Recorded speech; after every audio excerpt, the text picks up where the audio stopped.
Hola, muy buenas tardes a todas, a todos, y muchas gracias por estar aquí en esta tarde tan soleada y venteada. Como una introducción y una especie también de disparador de la actividad, les voy a leer un pequeño texto. Como muchos saben, Historia de dos ciudades es el título de la afamada novela de Charles Dickens, que fue entregada por capítulos a su circulación por la prensa británica en 1859. En ella se narra una ficción ambientada en los sucesos históricos de la segunda mitad del siglo XVIII en la convulsionada ciudad de París y la industriosa ciudad de Londres, en un contrapunto humano que se configura en el escenario de origen de la Revolución Francesa y de la Revolución Industrial.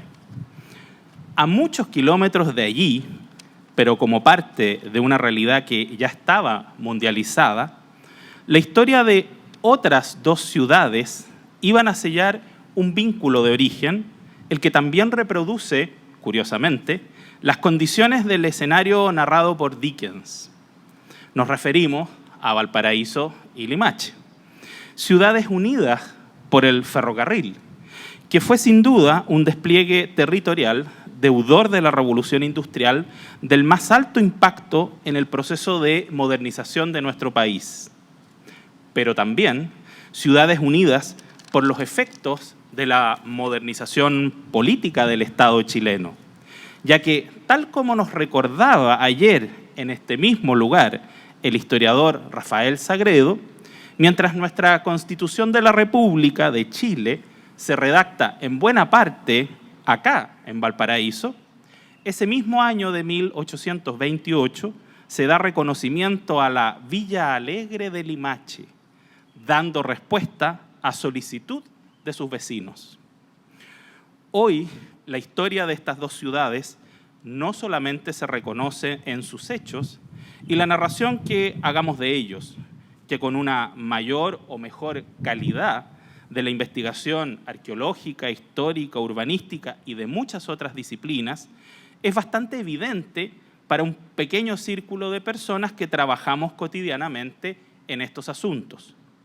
Más allá entonces de las páginas en donde habita ese conocimiento, en las décadas recientes hemos sido testigos de cómo los innumerables atributos derivados son reconocidos como valores patrimoniales, por cierto, pero de esos que se construyen en la convicción de que la responsabilidad común sobre su resguardo para con las generaciones futuras es tarea de vecinos, ciudadanos y visitantes. El diálogo, entonces, que introducimos hoy propone precisamente ampliar esa interlocución, conscientes de que estamos enmarcados en un contexto muy sensible a la demanda por participación, con el horizonte de una nueva Constitución que abre la oportunidad única para que en los derechos fundamentales reconozcamos al patrimonio como una de las responsabilidades compartidas del pacto social entre el Estado y sus ciudadanos. Les presento a mis interlocutores en esto que intentará ser un diálogo y una conversación. Empiezo por la derecha. Paz Undurraga, arquitecta formada en la Pontificia Universidad Católica de Valparaíso y que ha desarrollado una, yo diría, activa carrera como representante de su gremio frente a los desafíos que impone este proceso, digamos, de vivir, habitar esta ciudad. Y a mi izquierda tengo a Fernando Venegas, un gran colega. Estudiamos lo mismo y en el mismo lugar, ¿no? En la Católica de Valparaíso, profesores de historia ambos, y que en el caso de Fernando tiene también, ¿no? Yo diría, la ventaja de ser un ciudadano, ¿no? En su momento inicial, infantil y juvenil, de Limache. Así que, y quienes ha desarrollado todo un trabajo, por cierto, de carácter investigativo, ¿no? Sobre la ciudad. Así que lo primero que me gustaría, digamos, ¿no?, plantear como una ronda de impresiones y de comentarios es respecto precisamente de intentar definir los atributos de estas dos ciudades, las cosas que pueden compartir y las cosas que las hacen muy singular y a un punto quiero pensar yo complementarias. ¿Ah? No sé, Paz, si empezamos por Valparaíso, empezamos por casa. Bueno, hola, buenas tardes a todos y a todas. Bueno, primero dar las gracias por la invitación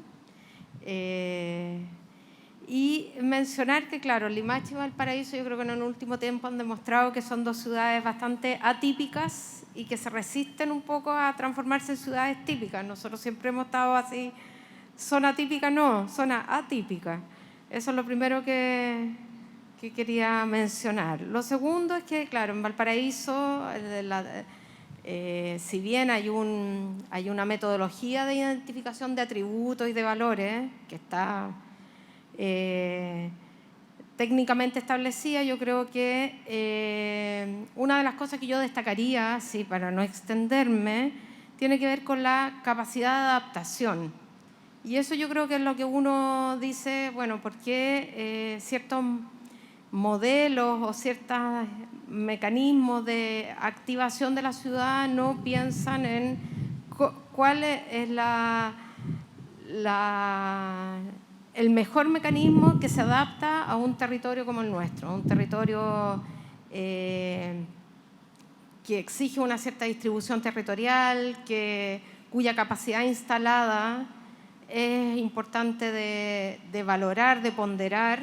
Y eso principalmente, yo te diría, no sé cuánto rato quieres que dialoguemos o que se tome la palabra cada uno, pero principalmente eso, o sea, esta convivencia entre un territorio grande y territorios muy chicos.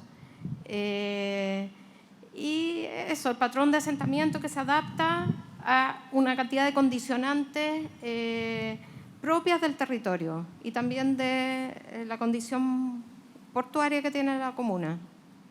Sí, tal vez apostillar a eso en mi condición de historiador. Es que la pregunta pertinente en este punto es ¿por qué Valparaíso está donde está?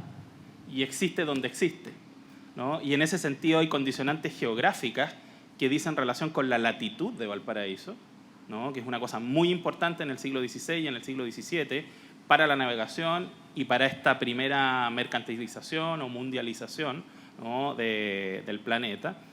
Y luego las condiciones específicas que tú dices, digamos, ¿no es cierto?, que tal vez habría que caracterizarlas brevemente, ¿no? Es un puerto natural, se dice que es un puerto natural, pero cuando uno piensa en ese puerto natural, y de sentido común, ¿no es cierto?, uno mira la bahía y uno ve poquitos barcos, no hay muchos barcos, ¿no? Porque lo de natural en el siglo XVI y XVII no era exactamente la rada que permitía que entrara una cantidad X de embarcaciones, sino que más bien la disponibilidad de dos cosas que eran fundamentales: agua dulce, las quebradas, por eso que los cerros de Valparaíso, que algún colega geógrafo dirá interfluvios más pomposamente, ¿no?, es precisamente el agua dulce que se necesitaba para esa navegación interoceánica que hacía que recalaban los barcos acá después de darle la vuelta al mundo. Y luego la disponibilidad de carbón, la disponibilidad de leña, la disponibilidad de material que sea fungible al fuego. Recordemos que el nombre original, la toponimia indígena, ¿no?, de toda esta zona de aquí hasta prácticamente Concón, es Alimapu, que significa tierra quemada.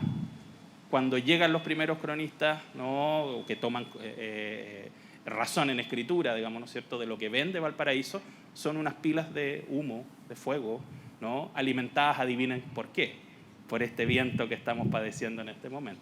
Bueno, Fernando, ¿qué pasa con Limache y sus atributos?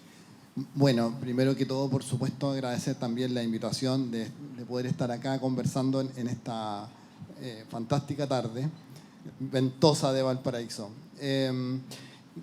Yendo ahí al grano con la pregunta, atributos. Pienso que en Limache, por una parte, hay atributos paisajísticos, ambientales. Cuando uno hace la ruta en tren, por ejemplo, al interior, llega hasta Peña Blanca y uno ve una gran conurbación, el Gran Valparaíso que se proyecta hasta Peña Blanca, uno podría decir, y por otro lado hasta Concón. Y después viene un gran punto aparte, que es todo un paisaje que es como que uno recorriera la campiña francesa en ferrocarril, un paisaje muy hermoso, con el Cerro La Campana como telón de fondo. Y eso yo diría que es como una de las características como muy distintivas de Limache, que la naturaleza como que está ahí predominando, y eso a su vez se proyecta de manera urbana. Uno lo ve en los espacios urbanos, en el Limache Viejo, en San Francisco, que además fue planeada como una ciudad jardín, ¿ya? Fue planificada como una ciudad jardín, es decir, la naturaleza siendo un actor fundamental de ese espacio, de ese lugar. Lo cual, bueno, los arquitectos, tú misma, Paz, lo has resaltado que es un elemento muy de avanzada para cuando se pensó en el siglo XIX, ese gran bulevar que es la avenida Urmeneta, que entra y que da, digamos, una arbolada hoy día, que le da un aspecto bastante diferente a esta zona. A diferencia de Quilpué, de Villa Alemana, que, bueno, con mucho respeto y cariño, pero uno ve más bien un popurrí, es como, digamos que uno lo ve como una identidad muy definida. Todavía Limache, sobre todo San Francisco, bueno, también Limache, la Avenida República, conserva en términos arquitectónicos, urbanos, una identidad. Y por otro lado también habría que ver como atributos los históricos culturales, por supuesto. Ahí está la arqueología, en todo caso, que falta, ¿no? Falta aclarar muchas cosas, pero se está trabajando paulatinamente en eso. Habría que resaltar que tenemos una comunidad campesina, por ejemplo, porque cuando uno piensa en Limache, tiene que pensar en el Valle de Limache, porque hay dos comunas en el Valle de Limache, ¿ya? Y en el valle está la comuna de Olmué y la comuna de Limache. Entonces, son dos comunas. Olmué es comuna, de hecho, a partir del año 1966. Fue comuna anteriormente, en la época de la ley de comuna autónoma, pero eso como que un poco como que corta, como que dificulta la comprensión del lugar. Son dos comunas, pero un solo valle. Y bien, no me quiero ir extendiendo mucho más, pero creo que ahí hay un valor histórico importante, y como les comentaba, hay una comunidad campesina que surge, por ejemplo, de una donación que hizo Mariana Osorio, por allá por el 1612, y esa comunidad todavía existe, ¿ya? Una comunidad rural que está ahí, tiene su sede en el paradero 35 de Olmué. Estamos hablando de una comunidad organizada de más de 400 años, entonces es uno de los atributos distintivos del territorio. Y después también, por supuesto, que tenemos atributos urbanos, la misma, digamos, San Francisco, como comentábamos recién, la avenida Urmeneta, la CCU, la red de acequia, ¿ya? Que permitió la existencia de ese espacio, y que hoy día, en el contexto del calentamiento global, en fin, de la larga sequía, como también de cambios culturales, eso está en una crisis, que vamos a hablar de eso también ahora. Sin duda. Me parece muy interesante ver también cómo están estas conexiones o complicidades entre los atributos de Valparaíso y los atributos de Limache. Lo mencionaba de entrada, ¿no? El ferrocarril. Yo creo que ese es un momento muy importante, ¿no? Ya un poco comentaba por qué Valparaíso, ¿no? Está donde está, planteado así en los tiempos coloniales, pero es evidente que durante el siglo XIX, cuando Valparaíso se convierte, ¿no? en la ciudad importante que es, no solamente para este país, sino que para un contexto regional más amplio, precisamente los efectos de esa modernización, desde la manera de entender el comercio, desde la manera de entender el modo de vincularse y relacionarse con el mundo que va a tener Chile en ese sentido, también ese mundo, ¿no? que entra por Valparaíso llega al interior.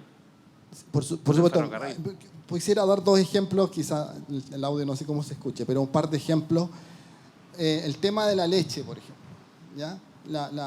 Estamos hablando de que desde fines del siglo XIX y hasta más o menos los años 30, en el interior, todo el tema de lo que era la producción de leche se traía en ferrocarril, fundamentalmente hasta Valparaíso, donde estaba la lechería Eastman. ¿Ya? Hay fotografías de eso, de cómo después distribuían en unas carretelas que tenían unos estanques y unas llavecitas y iban distribuyendo la leche. Entonces, ¿cómo se conecta en este caso el interior con, Valparaíso, en este caso como centro de consumo? Pero otro ejemplo mucho más concreto, la maestranza que se estableció en Limache para la época de la guerra contra España. Porque después del bombardeo de Valparaíso, del año 66 fue el bombardeo. Estaba el temor, 1866, de que hubiese de nuevo bombardeo y por lo tanto había que generar armamento y qué sé yo, pero eso no se podía localizar en la costa porque iba a estar ahí a merced del ataque enemigo. Entonces se buscó un lugar en el interior que estuviera cerca del ferrocarril y ese lugar fue Limache, en este caso al lado de la estación. Precisamente hoy día se estableció una cadena de supermercados ahí, ¿ya? Entonces ahí hay un vínculo de nuevo que tiene que ver con cómo se relaciona a propósito del ferrocarril que tú señalabas. Oye, Paz, y pasando ahora, porque podríamos estar hablando días de los atributos, pasemos ahora a los valores, ¿no? Ahí yo quisiera explicar también que los atributos, evidentemente, en la jerga patrimonial, ¿no?, son aquellas características que definen el bien cultural. Los valores, en cambio, están dados por otros, en general por una comunidad, ya sea una comunidad científica o una comunidad ciudadana que reconozca en esos atributos, ¿no?, algo que hay que cuidar y transmitir a las generaciones futuras. ¿Cuáles son esos valores de Valparaíso? A ver, pero algunos. Claro, porque ¿Por todo dónde van? Diferente. Bueno, partiendo de la escala, a mí me gusta partir siempre de la escala más grande. Si bien la ciudad ha acumulado una cantidad de testimonios de valor patrimonial, yo diría que no solo eso, sino que también hay se viven esos testimonios. O sea, no son monumentos, por decirlo así, no son monumentos de la comuna, no son inmuebles de conservación histórica, sino que son experiencias concretas de vivencia de una cierta manera. Hoy día en la mañana yo no fui, pero entiendo que había un conversatorio sobre ascensores y escaleras. Uno podría pensar, bueno, eso es los ascensores, 100 años, muchas veces, bueno, hubo una campaña acá que yo creo que está todavía vigente, que se llama menos postales, más realidad. O sea, los ascensores son un medio de transporte, no solo un atractivo turístico, por decirlo así, un medio de transporte necesario para la gente que vive en esos sectores de la comuna, entonces, o de la ciudad. Pero también son lugares de encuentro, tipos de conexión en esta ciudad tan particular como escaleras, pasajes, ascensores, también son lugares de encuentro y que obligan a una dinámica de intercambio con otro que es distinta a una ciudad donde tú te movilizas de manera autónoma, independiente, individual o colectiva, pero independiente igual. Yo diría que otro valor que tiene que nosotros hemos tratado de relevar, que tiene que ver con un tipo de comercio, de un sistema de abastecimiento que no es el de las grandes escalas, sino que el del pequeño comercio, distribuido territorialmente, con presencia de dueños, con una relación de interdependencia entre el cliente y el dependiente o el que trabaja en el local, con fabricantes, hay muchos de ellos que son fabricantes, donde se puede consumir, por ejemplo, una cosa muy rara, pero existe y es verdad, uno puede comprar a crédito sin interés, existe todavía el sistema de la libreta, donde uno anota y paga y no hay ni un interés de por medio. O sea, existe una relación de confianza y que es un intercambio cultural, además de más que un intercambio comercial. Bueno, y también, claro, podría hablar bastante de las tipologías, las viviendas colectivas, el sistema de viviendas colectivas, que es distribuido también territorialmente, que es una acción promovida por el Estado de poblar ciertas zonas de la ciudad en una escala de densidad muy adecuada a muchos sectores, pues. hay 450 ejemplos, no los voy a nombrar, pero por ahí yo me quedaría, José. Creo que son valores. Lo otro que me parece interesante es que un atributo y un valor depende del otro. No son aislados, son interdependientes. Entonces, claro, cuando se ataca por un lado, se pierde un sistema de atributos. Bueno, eso de todas maneras, hace mucho tiempo en conversaciones venimos insistiendo en que el patrimonio no se puede pensar como el objeto, el fetiche, digamos, ¿cierto? Ese vaso ahí con agua es patrimonial porque el señor Nordenflich sorbió en él, como si esto fuera un hecho histórico. No sabemos. Seguramente si caigo, no sé, no quiero pensar nada, muy truculento, digamos, ¿cierto? En este punto, pero si el día de mañana yo me convierto realmente en un personaje histórico porque no sé qué pasa, seguramente ese vaso va a encontrar un contexto de significación. Es decir, lo que quiero decir, los valores son móviles y se están construyendo y se están redefiniendo, así como nuestros propios valores se están redefiniendo y se están construyendo, digamos, y repensando continuamente. En ese sentido, Fernando, ¿cuáles serían estos valores que aparecen, ¿no?, derivados de estos atributos? Porque el caso de Limache, aparentemente, digamos, ¿no es cierto?, es menos rutilante que el de Valparaíso. Valparaíso hace muchos años que está en la palestra pública respecto de su condición y sus valores patrimoniales. Y de Limache nos habíamos olvidado un poco, pero en los últimos años esa situación ha cambiado. Y aquí tengo que hacer también un disclaimer, digamos, ¿no? Precisamente la invitación original que se le hizo a don Gastón Sublet y que lamentablemente por temas de salud no pudo atender, es precisamente, ¿no?, al protagonismo que el mismo Gastón Sublet ha tenido respecto de esa mirada sobre la conciencia patrimonial. Ya ni siquiera solo, ¿no?, atributos que estemos contando cuántos estilos o cuántas formas tienen las casitas de cualquier población. Sí, mira, yo creo que es interesante hacer como un rápido contrapunto histórico. Uno mira que más o menos hasta el siglo XIX, en términos del tejido social, no solo en Limache, sino que a nivel nacional, predominaba mucho las cofradías. Si uno piensa como en un ámbito religioso, estaban también las asociaciones de regantes, porque era muy importante en ese tiempo. No había agua potable, en fin, todo operaba a través de las acequias. Pero mucho de lo que tenía que ver con la organización de la sociedad pasaba por temas religiosos. Y claro, se va también organizando el tema político en la medida que el país también entra en procesos de modernización y aparece, qué sé yo, todo lo que tiene que ver con una sociabilidad política paulatinamente, los liberales, los conservadores. Pero entrando al siglo XX, uno empieza a ver que se empieza a conformar todo un tejido social que tiene que ver desde los espacios del ámbito del deporte, ¿ya?, que uno no lo puede mirar solo como la práctica del deporte, sino que uno ve personas que iniciaron su carrera como digamos, deportistas, pero que después terminaron siendo líderes políticos, donde hay como todo un aprendizaje ahí que se va generando en esos ámbitos. Así como también está todo el tema de las sociedades de socorros mutuos, que fue muy importante, el sindicalismo, ¿ya? Y a su vez todo lo que son las comunidades escolares, los centros de padres y apoderados, que en algún momento los centros de padres y apoderados eran capaces de organizarse y levantar un colegio. Por ejemplo, en Limache faltaba un edificio para el liceo y los que levantaron el liceo fue la Asociación de Padres y Apoderados. Ellos fueron los que lo hicieron. Les daba lo mismo si había o no había Estado, digamos, o cuánto Estado había. Porque también creo que hemos maximizado demasiado el Estado, le hemos dado demasiado crédito al Estado. No digo que sea un anti-Estado o que no reconozcamos que el Estado está ahí, es importante y es gravitante, no lo podemos negar.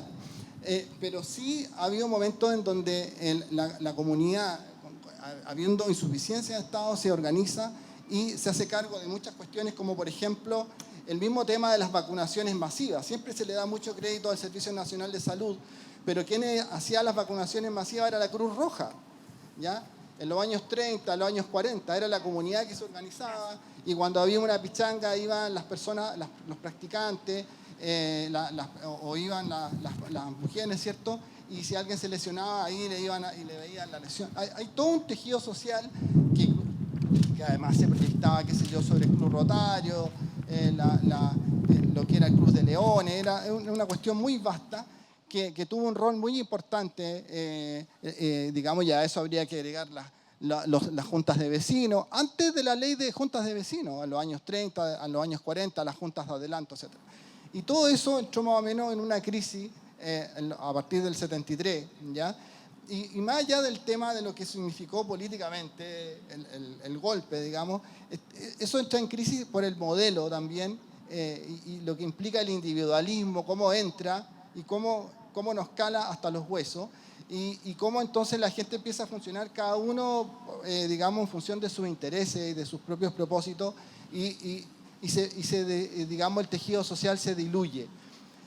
Hasta que en algún momento, claro, la gente un poco le gustó el sistema, la gente como que enchufó con el tema del consumo hasta que se empezó a hastiar del consumo, y eso yo creo que es uno de los valores que uno encuentra en Limache hoy día, que también lo encontramos en Valparaíso y en otras ciudades, pero que es muy típico de Limache, que hay como una masa crítica respecto de este sistema, un poco como la antítesis hegeliana, digamos, de que en definitiva este sistema hay que cambiarlo porque este sistema nos está llevando a la ruina, digamos, hay que generar algo diferente, hay que hacer transformaciones, cambios, y esa masa crítica no es raro, digamos, para nada que uno de sus líderes sea Gastón Sublet, que precisamente su memoria está anclada en ese otro Chile, en ese otro pasado, en ese pasado en donde había un Chile que era más solidario, más asociativo, en fin, y que hoy día lo extrañamos y anhelamos que vayamos en esa dirección con urgencia. Pueden aplaudir espontáneamente. Viene con discurso esto, ¿eh? Oigan, yo creo que tú has dado en el clavo en una cosa también que tangencialmente la mencionó Paz, que claro, estamos dando por obvio que vamos a hablar aquí de patrimonio material, cuando también tenemos que hablar de patrimonio inmaterial, y no solamente esto dice relación, digamos, ¿no es cierto?, con aquellas cuestiones que no se objetualizan, digamos, ¿no?, que no tienen una entidad material, sino que, creo yo, tiene relación con una manera de entender la palabra patrimonio, una manera contemporánea y una manera contemporánea que se ha trabajado en Valparaíso los últimos 20 años o más, ¿no? Se está trabajando en Limache y que dice relación con la siguiente definición: el patrimonio es una relación, no es una cosa, no es un objeto, ¿no? Es una relación entre objetos y sujetos. Porque los objetos por sí mismos no recuerdan nada, no tienen memoria, no tienen conciencia, ¿no? Los que recordamos y los que tenemos memoria y los que construimos ese valor somos las personas. Por tanto, y personas, digamos, ¿no es cierto?, que en el antiguo entendido de monumento, voy a hablar así, ya ni siquiera de patrimonio, en lo monumental, claro, eran 2, 3, 4, 5 personas las que decidían por el resto, digamos, ¿no? Y hoy día estamos avanzando sobre una manera muy colectiva de sancionar esa relación de manera tal, digamos, ¿no es cierto?, que ese objeto, sí, claro, se considere, ¿no?, patrimonial, ¿ah? Y yo creo que en eso Valparaíso ha tenido un protagonismo importante, tu mismo testimonio, Paz, es importante en eso, y así vamos entrando en los conflictos patrimoniales. A ver, ¿qué pasa ahí? Otra lista larga. Otra lista. Bueno, claro, yo te diría que los conflictos, aunque suenen lo menos diplomático que correspondería, los conflictos se inician yo diría, con la postulación de Valparaíso a la lista de sitios de patrimonio mundial. Como que la sensación es que ahí se manipula, se maneja con expectativas de atracción de turismo seguramente, o de generación de empleo, de suplantación de la actividad portuaria por otra. Se instalan una cantidad de modelos de desarrollo que yo creo que fueron muy poco pensados de una manera más sistémica. Transformar sectores residenciales en sectores atractivos turísticamente, como si el turista tuviera que estar ocupado todo el rato, desatendiendo, yo te diría, principalmente como la autenticidad de los recursos, bienes, dinámicas propias de la ciudad, Bueno, nosotros hicimos ahí esta bonita campaña que nos gusta, la campaña Lugar Valioso, que era una campaña que en un momento que estaban llegando ya, por un lado, el comercio de grandes tiendas y por otro lado, produciéndose un recambio comercial importante, o sea, las panaderías fuera de las zonas turísticas, los almacenes también. Entonces hicimos esta campaña Lugar Valioso, que es una campaña que sentimos que todavía nos enorgullece. ¿Y por qué? Porque creemos que no se ponderó oportunamente la capacidad instalada que tenía esta comuna de relaciones instaladas y también cómo esas relaciones podían llegar a ser es difícil explicarlo, pero podían llegar a ser no solo el patrimonio visto como un gasto, como una cosa excepcional, especial, sino que como un factor de ahorro. Contamos con esto en esta comuna y esto nos va a permitir, hoy día lo vemos, o sea, todo lo que tiene que ver con ciertas relaciones de cercanía, como han sido lo que ha salvado la crisis. Yo te diría eso, que esto como que somos todos corresponsables, no vamos a decir, no nos vamos a hacer los lesos, que estas apuestas que se hicieron en ese momento, que yo creo que hoy día vemos cómo se produjeron desequilibrios, cómo se establecieron límites entre zonas que están supuestamente muy resguardadas, pero donde hubo un recambio funcional importante y otras zonas más liberadas, o lo mismo pensar en esta comuna dentro de un sistema de intercomuna. Entonces, claro, los conflictos han sido varios. Yo diría que como Movimiento Ciudadano, si bien hemos perdido el hecho puntual, salvo con el mall no, la campaña No al Mall, sí al puerto, el mall no se instaló, pero yo creo que ha colaborado, los conflictos siempre colaboran a remecer un poco las decisiones y a plantearse de otra manera, así que eso. Sí, totalmente. Además, yo creo que disociar la palabra conflicto a la palabra patrimonio es algo muy artificial y que se ha querido plantear por algún sector desarrollista, por cierto, ¿no? De que no, esto es una ciudad llena de conflictos, como si eso no fuera deseable, ¿no? O no fuera un ambiente propicio, digamos, ¿cierto?, para el desarrollo. Y en verdad hay que entenderlo asociadamente, es decir, el patrimonio es la base del desarrollo, no va en contra del desarrollo. Y además, si uno lo piensa, ya me salgo un poco de lo arquitectónico, ¿no? Porque lo hemos visto en los últimos 2 años en Chile. El patrimonio es un conflicto también de representación simbólica. ¿Qué decir del señor Baquedano y su caballo?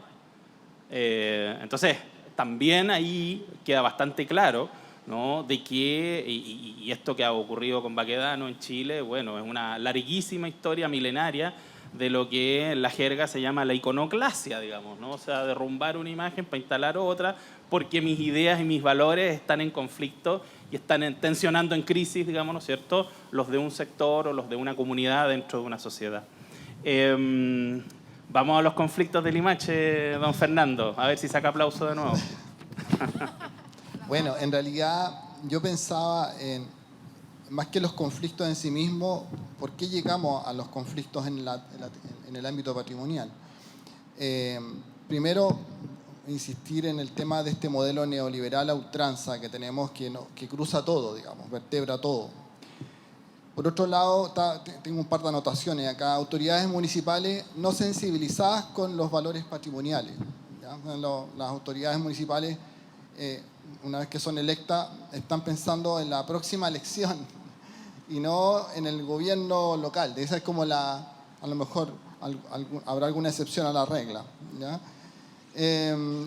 Hay una desregulación de la expansión urbana, como también de la expansión en los ámbitos rurales, porque cuando uno habla de lo patrimonial no tiene que ver solo con lo urbano. Pensemos en el interior todo el tema de la compra de quintas, ¿no?, o de parcelas que se habla hoy día. La gente se compra parcelas, ¿ya?, y no tienen agua. Y después, ¿de quién es el problema? De los municipios, digamos, que además tienen que solucionar el asunto con los camiones aljibe y se transforma en un negocio también, en fin. Entonces, hay una regulación total de todo y por lo tanto vamos actuando siempre de manera reactiva. Además, la cultura, en mi opinión, es gestionada con criterios totalmente neoliberales, ¿ya? Se necesita, yo creo, con urgencia una nueva institucionalidad cultural. Y recién conversábamos precisamente de lo mismo, que me comentaban que la nueva ley que se estaba discutiendo, que estaba ahí en pausa, un poco iba en esa dirección. El Consejo de Monumentos Nacionales debería estar en cada comuna del país, así como el Consejo Nacional de la Cultura y de las Artes debería estar en cada comuna, ¿ya? No algo centralizado solo en Valparaíso o solo en Santiago, sino que cada comuna tendría que tener su arqueólogo, su historiador, ¿ya? Su abogado experto en patrimonio, debería haber un geógrafo también que se manejara en todo lo que tiene que ver con planificación, pero más allá de lo que se hace en los ámbitos municipales, ¿ya? En fin, debería haber un staff ahí de profesionales, por supuesto arqueólogos, que no sé si lo dije, antropólogos, de tal manera que si se hace un hallazgo, ¿ya? Por ejemplo, como ocurrió en Limache, que Auliki estaba ahí pendiente, Auliki Pola, que organizan las caminatas por Limache, ¿verdad? Y ella es una activa promotora y defensora del patrimonio de Limache. Si ella no está atenta a lo que está ocurriendo y buscando que se sensibilice la comunidad y las autoridades, ¿quién está atento? Cuando lo que debería ocurrir es que si se hace un hallazgo, llega el arqueólogo de Monumentos Nacionales que trabaja en la comuna, digamos, pero que además previamente ya habían hecho un estudio, ya sabían que estaba en esa obra y por lo tanto ni siquiera va a llegar el arqueólogo porque se sabía que estaba en esa obra y que no se podía hacer ese tipo de intervención. Porque en realidad es impresionante cómo operamos todo con proyectos, la proyectitis, digamos, los fondar y toda esa lógica que ya estamos todos tan acostumbrados a eso y todos compiten, ya un punto más, un punto menos, y al final algunos ganan, otros no ganan. Pero ¿dónde está todo eso? Finalmente como que todo se evapora. Es como, digamos, ¿dónde están los estudios del Fondar que se hicieron en el 92, en el 93? ¿Dónde está eso? ¿Ya? Entonces como que el énfasis se coloca en la descentralización de los recursos y todo, digamos, se terciariza. La cultura, bueno, pasémosle la plata a la gente que haga lo que quiera, digamos, y preocupémonos que tenga ciertos criterios y punto, pero en realidad no hay investigación de largo plazo. Entonces de pronto hay que hacer un plan regulador y de nuevo se terciariza, se contrata una consultora, la consultora llega, digamos, y a su vez también terciariza.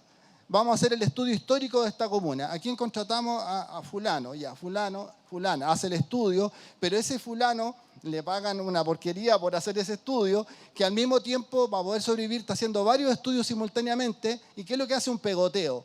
Y el informe histórico del plano regulador es un pegoteo, así como otros informes más, el informe ambiental, en fin. Entonces, al final, esos son los documentos sobre los que planificamos los desarrollos urbanos. Probablemente en ciudades como Valparaíso no pase eso porque tienen universidades, tienen gente que está investigando y estudiando Valparaíso, lo mismo que pasa con Santiago. Porque eso es lo otro que tenemos en nuestro país, que las grandes ciudades atraen todos los estudios. Todos se enamoran de Valparaíso. Pero ¿cuántos estudios, cuántas tesis de arquitectura hay sobre Quillota, sobre Nogales, sobre La Cruz, sobre Limache? La verdad es que es cosas que se meten a la repositorio y van a ver que con suerte hay una o dos, y del año 80 o del año 90, digamos así como en el tiempo. Entonces es necesario repensar la institucionalidad y realmente empoderar a la comunidad, pero hay que hacer un cambio total de la estructura que tenemos ahora porque no está funcionando, no ha funcionado y por lo tanto hay que hacer cambios profundos. Bueno, ese es el gran conflicto, ¿no?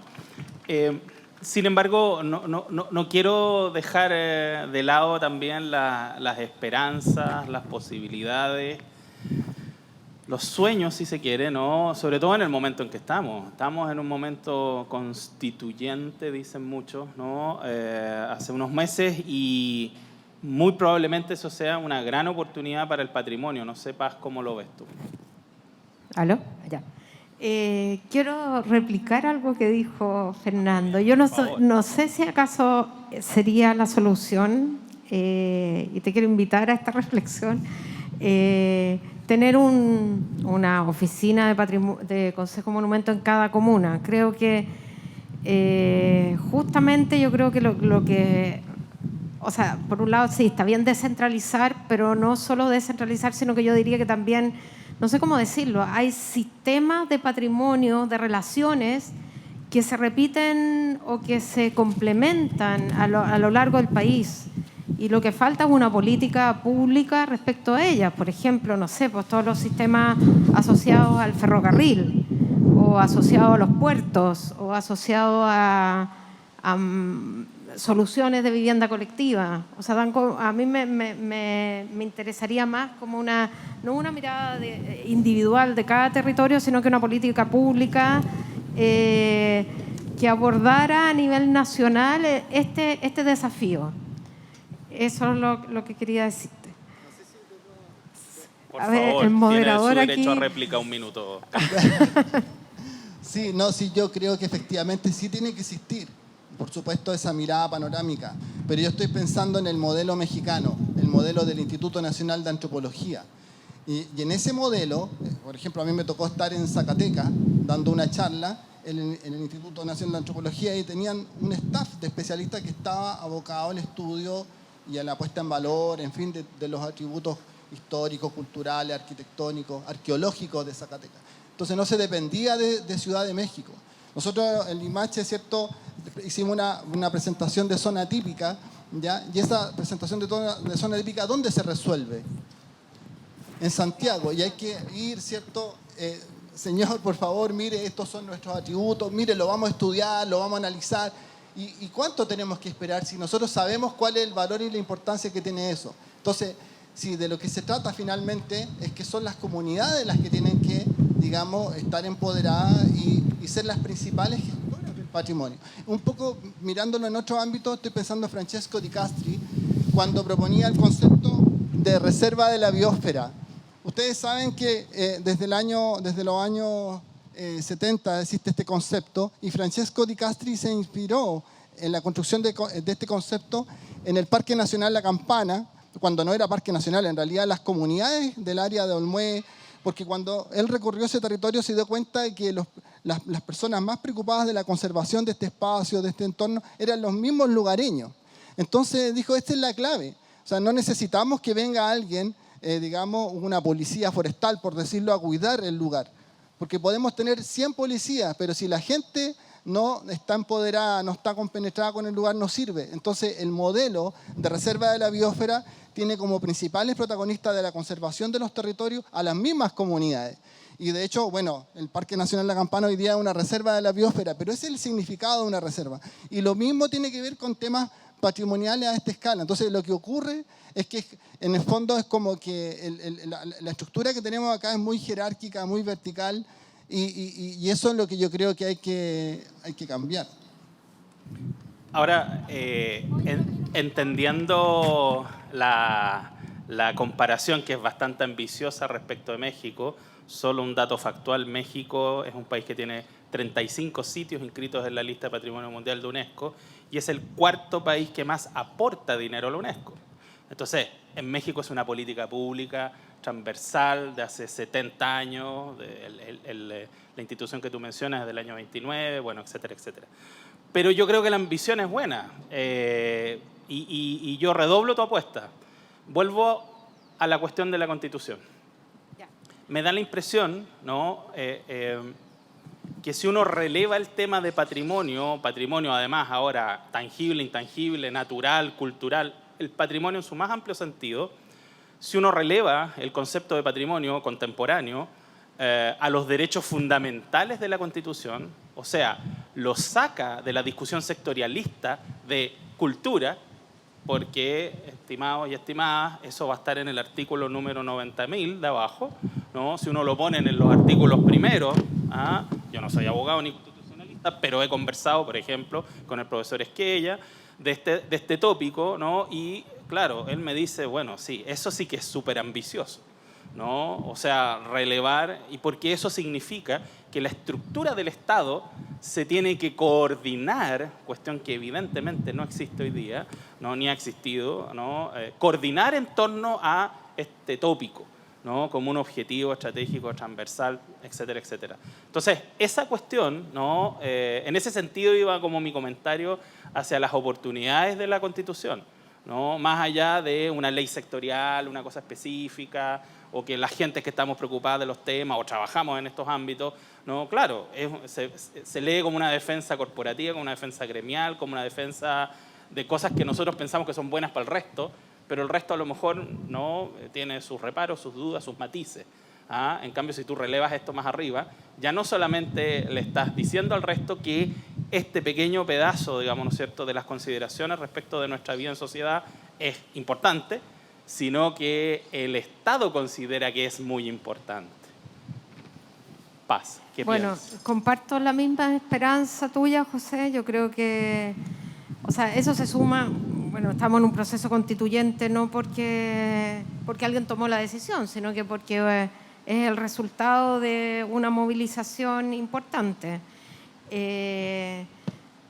Claramente, ojalá que el recurso cultural esté puesto al mismo nivel que los recursos naturales y haya que ocupen un rol jerárquico y tal como tú dices, no sea un capítulo aparte, porque claro, cuando es un capítulo aparte se vuelve un ítem de gasto, un ítem aparte, y todas las decisiones que se toman en los otros ítems influyen de manera positiva o casi siempre negativa sobre el ítem patrimonial. Yo creo que también es una oportunidad y es un desafío pasar de la defensa patrimonial a, igual, entiéndase por eso, declaratorias, que en Chile la protección patrimonial se ha traducido en declaratorias, pero eso todos sabemos no da garantía de mucho.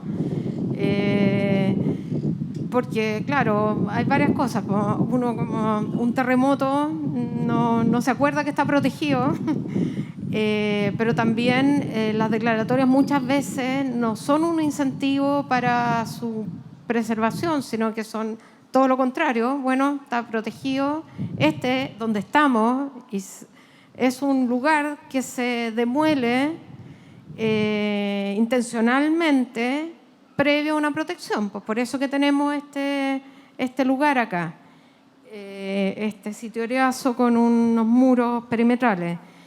Y yo creo que lo otro es pasar ya no de protección declaratoria, sino que a dar viabilidad. O sea, ¿cómo no vamos a ser capaces de dar viabilidad a los recursos culturales en un modelo de desarrollo distinto? Entonces, claramente ahí... tú lo mencionaste hace un rato, la ley de patrimonio cultural, que a mí me parece un buen avance. Esperemos que se la lean algunos de los constituyentes, porque esa ley no solo piensa, o sea, abre la corresponsabilidad, por un lado, la participación de los territorios, la toma de decisiones, que es un poco lo que tú decías, también asociada a instrumentos de gestión, ¿no? Una real resguardo o viabilidad del patrimonio tiene que ver con gestionarlo o tomar decisiones en función de y ampliar los conceptos. Que eso, y también otro asunto que a mí me parece importante ya como al cierre, es que hoy día somos nosotros los que estamos tomando decisiones sobre interpretaciones que van a ser dinámicas. O sea, nosotros hoy día entonces tenemos una tremenda responsabilidad, porque no podemos, lo que decidamos hoy día, qué tiene valor, qué no tiene valor o cuánto valor tiene, en un futuro podría cambiar, y eso nos deja en un pie bastante de alta responsabilidad. Muy cierto, absolutamente. Don Fernando, vamos cerrando porque el tiempo se pasa volando aquí, nunca mejor dicho. Sí, bueno, en realidad el tema de la gestión de una nueva institucionalidad patrimonial en el contexto de la constituyente es fundamental. Por supuesto, estamos todos esperanzados en la constituyente, a pesar de que la han aportillado de manera impresionante, pero sabemos que hay un trabajo que se está haciendo ahí que es clave, ¿no?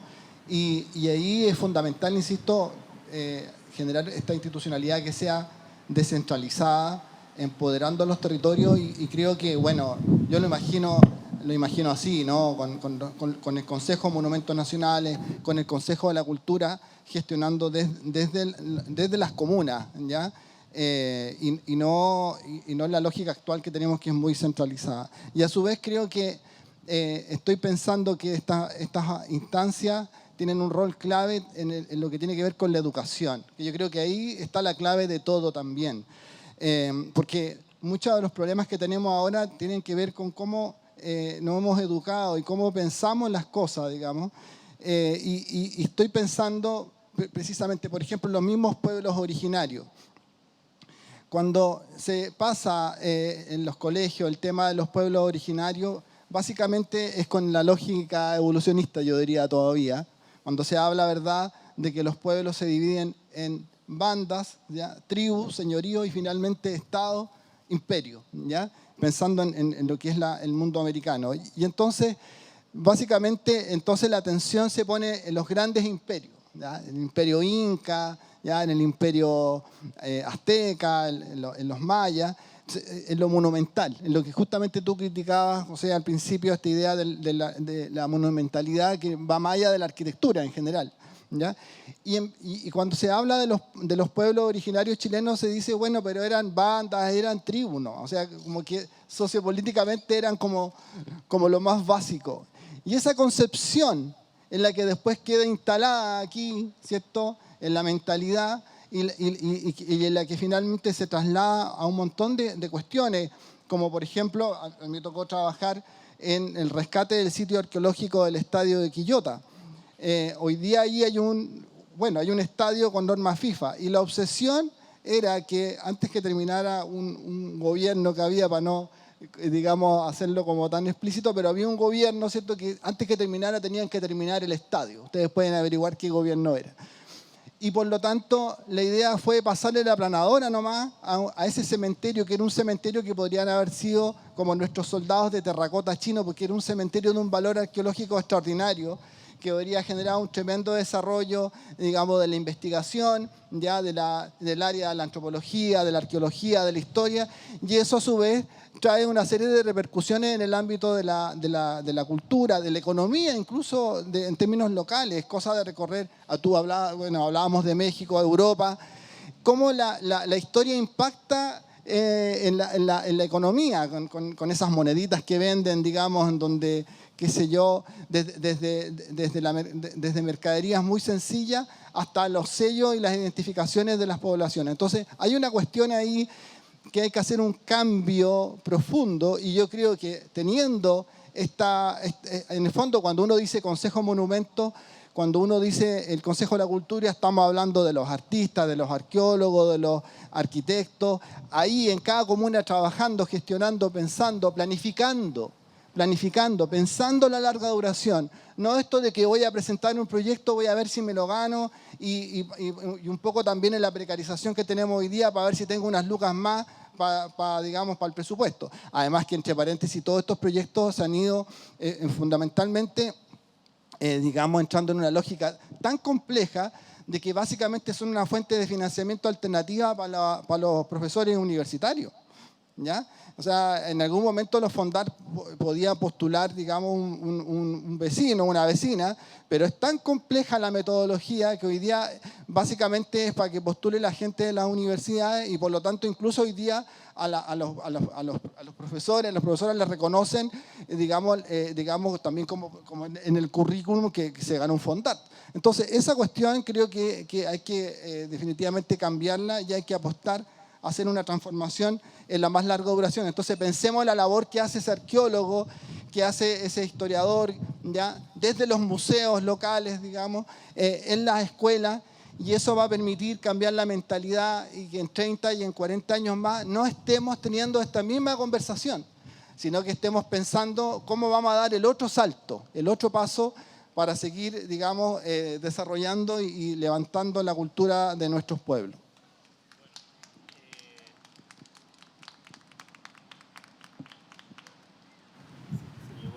Ahí sí. Bueno, vamos a dar término a la actividad. Ha sido una grata conversación. Estoy muy emocionado, ¿no? Porque también no hay que olvidar nunca, digamos, ¿no es cierto?, que el concepto de patrimonio es un concepto que moviliza afectividades. Y una última cosa, Paz lo dijo al pasar, estamos rodeados del muro perimetral de una ruina. Esto era el antiguo Hotel Iberia, neomorisco, si uno revisa la fotografía. Bueno, yo soy un poquito viejo, así que lo conocí cuando chico. Y hace mucho tiempo, leyendo a un gran autor decimonónico del siglo XIX, John Ruskin, ¿no? Aprendí la diferencia entre escombro, que es basura, es desechable, y ruina.